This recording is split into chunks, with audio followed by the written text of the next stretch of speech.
Brian dan Sally mengenyam pendidikan yang baik. Mereka bertemu dan akhirnya menikah. Mereka memiliki pekerjaan yang baik. Brian memiliki jabatan tinggi di sebuah perusahaan multinasional, berpenghasilan besar, mendapat fasilitas dari kantor berupa mobil dan rumah. Mereka sangat menikmati hidup. Sering nongkrong bersama di coffee shop sepulang kantor, nonton di bioskop, mampu membeli baju dan tas yang matching, dan pergi berlibur sesekali. Tapi, kenyataan sebenarnya tidaklah demikian. Hutang kartu kredit mereka terus menumpuk tak berujung. Setiap akhir bulan merasa kehabisan uang. Mereka memiliki barang-barang bagus, tetapi tabungan masa depan kacau balau. Brian dengan mudah membeli ini, tapi bukan ini. Tabungan 100 juta pun rasanya masih jauh sekali. Sudah kerja lebih dari 10 tahun, tapi belum sanggup membeli rumah sendiri. Masih tinggal di rumah milik kantor dan mengendarai mobil milik kantor. Tanpa disadari, keluarga ini menggali lubang kemiskinan. Keuangan mereka hanya cukup untuk membiayai kehidupan keluarga saat ini. Mereka harus terus bekerja untuk menghasilkan uang. Pertanyaan yang paling ditakutkan adalah bagaimana jika mereka sudah tua, kemampuan bekerja sudah menurun, atau salah satu anggota keluarga terdiagnosa penyakit serius yang membutuhkan biaya yang sangat besar. Apakah kehidupan Brian dan Sally mencerminkan kehidupan Anda? Apakah saat ini Anda memiliki penghasilan tetapi sebelum akhir bulan sudah merasa kehabisan uang? Memiliki hutang berkepanjangan yang tidak ada habisnya? Memiliki barang-barang bagus tetapi khawatir karena tidak punya tabungan? Memiliki hidup yang berkecukupan tetapi khawatir tidak mampu menyekolahkan anak-anak dengan baik? Memiliki rumah tinggal tetapi berkemungkinan besar harus menjual rumah bagus ini karena tidak punya dana pensiun? Jika Anda menjawab ya pada salah satu saja pertanyaan tadi, saatnya untuk memperbaiki diri.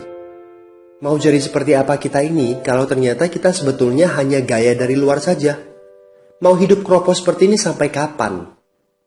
Aha, mari kita mulai menabung. Nah, apakah menabung saja cukup? Berapa banyak yang bisa Anda sisihkan untuk ditabung setiap bulan? Mari kita ambil contoh. Anda berencana untuk memiliki rumah dan mobil. Katakanlah harga rumah 600 juta dan harga mobil 200 juta. Jika Anda mampu menabung 5 juta per bulan, Anda membutuhkan 13 tahun untuk mendapatkan angka 800 juta.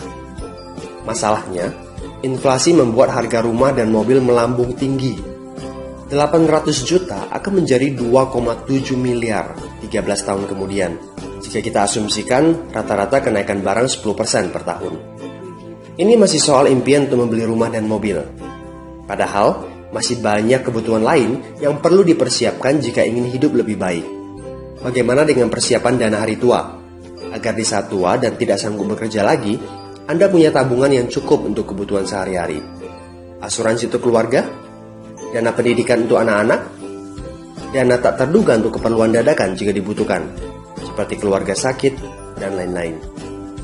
Artinya, Anda perlu lebih banyak uang untuk ditabung. Bayangkan jika satu bulan Anda hanya bisa menabung kurang dari 5 juta.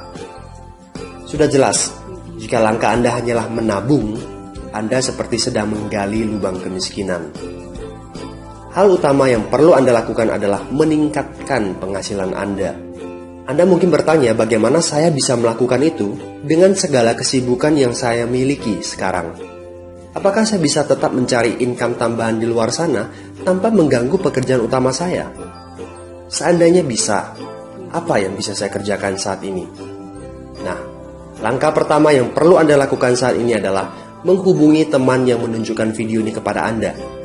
Dia punya akses untuk jawaban dari pertanyaan Anda. Informasi, itu yang Anda butuhkan saat ini. Terbukalah, seperti parasut, pikiran hanya dapat bekerja saat terbuka. So, segera hubungi teman Anda dan dapatkan video informasi berikutnya.